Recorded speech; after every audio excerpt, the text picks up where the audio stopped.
آیا کله له ځان سره یو څو شیبې فکر کوئ؟ له ځان سره حساب کوئ؟ ځان ملامتوئ چې ولې مو فلانی کار وکړ؟ ولې مو فلانی کار ونه کړ؟ ولې له یو چا خوشحاله شوئ؟ ولې له یو چا خفه شوئ؟ ولې مو له چا سره مرسته وکړه؟ ولې مو له چا سره ونه کړه؟ ولې مو یو کار وکړ او ولې مو یو کار ونه کړ؟ او همداسې نورې پوښتنې.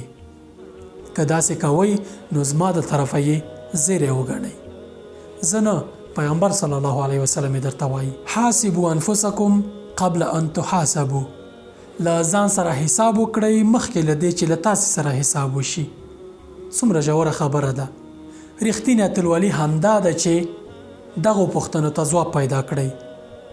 موږ او تاسې ډېر خلک لیدلي، خلک ځوروي، ټولنه کې ناکرارۍ او ناخوالې رامنځته کوي، خو دا فکر یې نه وي چې یوه ورځ به د داسې یوه خالق تر مخ ودرېږي چې له هر څه کړه وړو به یې پوښتنه کیږي. دوی که هر څه کوي په دې فکر دي چې الله تعالی یې نه ګوري او یا یې خلق نه ګوري. نو که خلق دې نه ګوري خو یوه ورځ به د داسې یوې محکمې پر وړاندې ودرېږي چې له هر څه به در سره حساب کیږي. هر شپه خپل وجدان قاضي کوئ او د خپلو کړو وړو حساب ورکوئ. دا به مو رښتینې بریالي کړي.